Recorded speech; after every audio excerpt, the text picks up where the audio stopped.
The text arrived while I was reviewing quarterly reports in my office. Honey, about Easter. Your father and I think we need some quiet family time this year. Just us, Emma, and her kids. You understand, right? You're always so busy anyway. I stared at my phone, a familiar ache settling in my chest. My name is Olivia Mitchell, and at 34, I'd just been uninvited from another family holiday. The irony wasn't lost on me. Being the busy, successful one had somehow become a convenient excuse for my family to exclude me. Perfect timing, Mom, I typed back, my fingers steady despite the hurt bubbling inside. I was actually thinking of doing something different this year.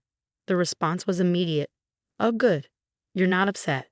We just want some peaceful bonding time with the grandkids. You know how hectic things get with everyone around. By everyone, she meant me.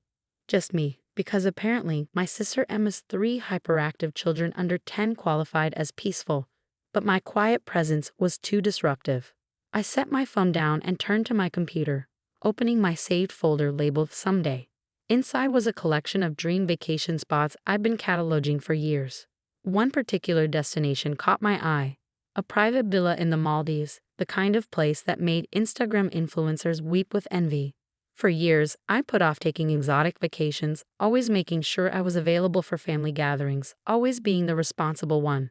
While Emma gallivanted around with her perfect family, sharing picture-perfect holiday moments, I was the one organizing events, buying thoughtful gifts, and maintaining family traditions. My phone buzzed again. And sweetie, could you still make those Easter baskets for the kids? You know how much they love your special treats. I laughed out loud, uninvited but still expected to contribute. Classic. Instead of responding, I opened my banking app. The bonus from my last successful project sat untouched, along with years of savings from being the workaholic my family always accused me of being.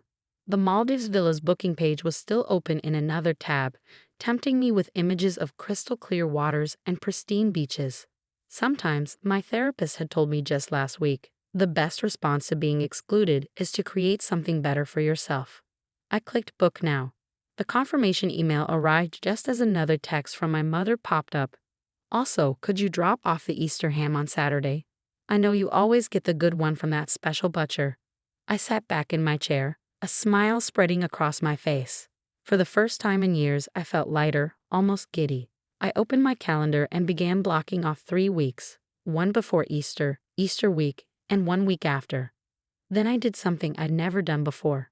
I set my work email to out of office and called my assistant. Sarah, remember that extended break we discussed? I'm taking it. All of it. Finally, she exclaimed. Want me to book those meetings for when you return? Yes, and Sarah, make sure to forward me any family emails. I have a feeling they're going to be interesting. The next few days were a blur of preparations.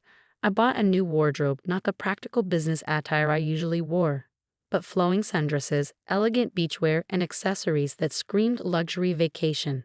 I hired a professional photographer in the Maldives to document my stay. If my family wanted peace and quiet, I'd give them something to be quiet about. A week before Easter, another text arrived from Emma. Mom said you're not coming to Easter? Don't be difficult, Liv. You know how much the kids want to see their favorite aunt. I sent back a simple response. Don't worry, I won't be difficult. I'll be unavailable. Have a peaceful Easter. The emoji was just enough to make Emma pause. What does that mean? Where are you going? You'll see, I replied, then silenced my phone. The morning of my departure, I posted a simple photo on Instagram, my passport next to a first-class ticket, with the caption "Time for some peace and quiet of my aunt" was the first personal post I'd made in months, breaking my usual pattern of sharing only work achievements and family event photos. Within hours, my phone was flooded with messages. Mom, Dad, Emma, even my Aunt Susan all wanted to know where I was going. But for once, I wasn't available to answer their questions. I was too busy boarding a plane, champagne in hand, ready to start my own peaceful Easter tradition. Little did they know, this was just the beginning of their peaceful Easter turning into 3 weeks of regret. The Maldives were more breathtaking than any photo could capture. As I stepped onto the private deck of my water villa, the turquoise ocean stretching endlessly before me, I felt a surge of joy. This was what peace looked like, not being excluded from family gatherings, but choosing your own paradise. My villa was a masterpiece of luxury, floor-to-ceiling windows, a private infinity pool that merged with the ocean horizon, and a personal butler named Kay who seemed to anticipate my needs before I even knew them. "Ms. Mitchell," Kay said, arranging a welcome fruit platter, "the photographer you hired will be available tomorrow at sunrise. The lighting then is magical." I smiled, already imagining the photos. Not the forced family portraits my mother insisted on every Easter, but professional shots of me living my best life. "Perfect, Kai, and the other arrangements?" "All set. The private yacht tour, sunset dinner on the beach, and the spa treatments are scheduled. Also, the chef wants to know if you'd like to join the private cooking class. They're making traditional Maldivian dishes. Back home, I'd be preparing Easter baskets and hunting for the perfect ham. Instead, I was learning to make exotic dishes and planning adventures. The contrast wasn't lost on me. My phone, which I'd kept on airplane mode since landing, buzzed with accumulated messages when I briefly checked it. "Mom, honey, where are you? The kids are asking about their Easter baskets." "Emma, OMG, did you seriously leave the country? Mom's freaking out." "Dad, Princess, this isn't like you. Call us." I responded with a single photo, me in a designer sundress, holding a coconut drink on my private deck, the infinite ocean behind me. No caption needed. The response was immediate. Emma called 3 times in succession. I declined each call with a serene smile, then sent her a video of a pod of dolphins playing near my villa. "Is that where you are?" she texted back. "That looks like one of those super luxury resorts. How can you afford that?" I could almost hear the jealousy in her message. Emma had always assumed that because I was single and focused on my career, I was somehow missing out on life. She never considered that not having 3 kids and a spending-happy husband meant I had resources to spare. The next morning, as the sun painted the sky in shades of pink and gold, the photographer captured shots that would make any travel magazine envious. Me doing yoga on the deck, enjoying a floating breakfast in my private pool, snorkeling with sea turtles. Each photo was carefully curated and posted throughout the day. My usually quiet social media exploded with activity. Friends, colleagues, and family members couldn't stop commenting. "Living your best life. This is what peace looks like. Where's my invitation?" But it was my mother's comments that truly showed the impact. "Olivia, please call us. The Easter dinner won't be the same without you. Sweetheart, we didn't mean to upset you. Those Easter baskets you make, the children are so disappointed." I posted another photo in response, me taking a cooking class, learning to make exotic desserts. Caption, "Creating new traditions." Emma's response was particularly satisfying. "Must be nice to be so selfish and only think about yourself." I replied with a video of me releasing baby sea turtles into the ocean as part of the resort's conservation program. Caption, "Finding peace in helping others." By Easter morning, while my family was probably gathering for their peaceful celebration, I was having breakfast on a private sandbank, surrounded by nothing but crystal clear waters and serenity. The chef had prepared a feast that made traditional Easter dinner look bland. Fresh tropical fruits, local delicacies, and pastries that belonged in an art gallery. I posted a photo of my Easter dinner, a private beachside barbecue with fresh caught lobster and champagne. The caption read, "Sometimes peace finds you in unexpected places. Happy Easter." My phone nearly exploded with notifications. Friends asking for resort details, colleagues praising my well-deserved break, and family members who hadn't spoken to me in years suddenly wanting to reconnect. But the most telling response came from my mother. "We made a mistake. Please come home soon. We miss you."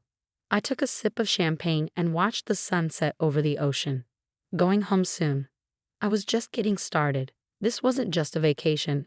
It was a declaration of independence. And the best part?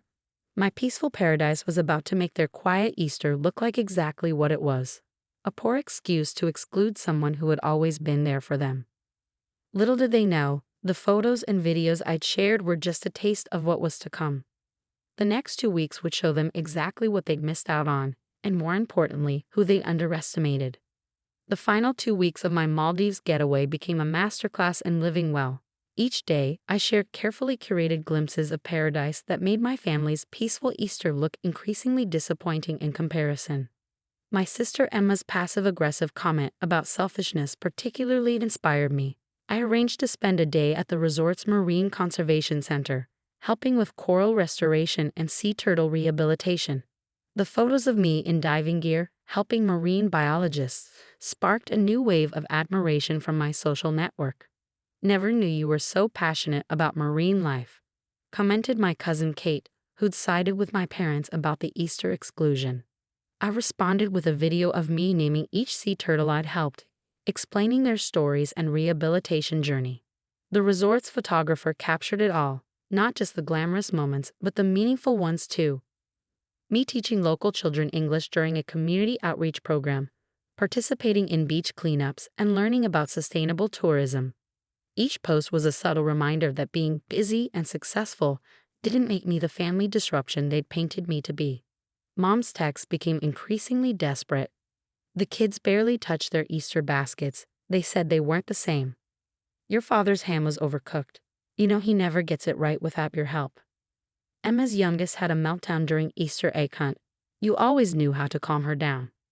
I responded to each with photos of my continuing adventure, swimming with manta rays, taking a sunset cruise on a luxury yacht, enjoying private beachside spa treatments, living my best life while they dealt with the chaos they'd chosen.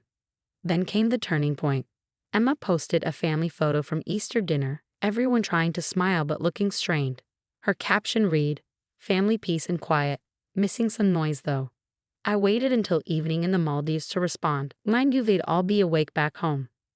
I posted a video montage of my entire trip, the villa, the adventures, the conservation work, the luxury experiences, set to peaceful ocean sounds. The caption, "Found my peace in paradise. Sometimes exclusion is the greatest gift you can give someone." The response was nuclear. My phone exploded with family messages. "Dad, Princess, we made a terrible mistake. That place looks incredible." "Emma, I can't believe you did all this while we were stuck dealing with sugar-rushed kids and mom's drama." "Mom, why didn't you tell us you could afford such luxury? We thought you were just working all the time." The family group chat, which had been notably quiet during Easter, suddenly sparked to life. Relatives I hadn't heard from in months were tagging me, asking about the resort, wondering if I could help plan their vacations. On my last evening in paradise, I hosted a private dinner on the beach. The chef prepared a fusion of Maldivian and international cuisine, while fire dancers performed on the shore. The photos were spectacular, me in a flowing white dress, dining under the stars, looking completely at peace. I captioned it, "Thank you for the space to create my own traditions. Best Easter gift ever." My mother called immediately. This time I answered. "Olivia," she began, her voice thick with emotion, "we were wrong. So wrong. We thought you were too busy for family time, too focused on work to enjoy holidays. But look at what you've created for yourself. It's beautiful." "Yes, Mom," I replied calmly, watching the stars reflect on the ocean. "It is beautiful. And all it took was being excluded for me to finally take this time for myself." The silence on her end was heavy with understanding. "Next Easter," she said finally, would you help us plan something like this? As a family?" I smiled, thinking of the photos from their peaceful Easter gathering. The chaos, the stress, the forced smiles. "Maybe," I replied. "But first, you all need to understand something. I'm not just the reliable daughter who makes Easter baskets and picks up hams. I'm someone who can create magic of her own." "We see that now," she whispered. "We really do." As I packed to leave paradise, I received one final message from Emma. "I get it now, sis. Sometimes the noise we need isn't from kids or chaos. It's from someone who brings their own kind of peace." Next holiday is yours to plan. Show us your version of family time. I looked around my villa one last time, at the paradise I claimed for myself when they tried to exclude me. Sometimes the best revenge isn't about getting even. It's about rising above, finding your own peace, and letting others realize what they missed. My last post from the Maldives was simple, a sunrise photo with the caption, "Thanks for the space to grow. Next family gathering will be on my terms." Paradise has room for everyone, if they're ready to appreciate it. The likes and comments poured in, but I didn't check them. I was too busy planning next Easter's family gathering, this time on my terms, in my paradise. Sometimes the best response to exclusion is to create something so magnificent that inclusion becomes a privilege, not a right. And that's exactly what I did.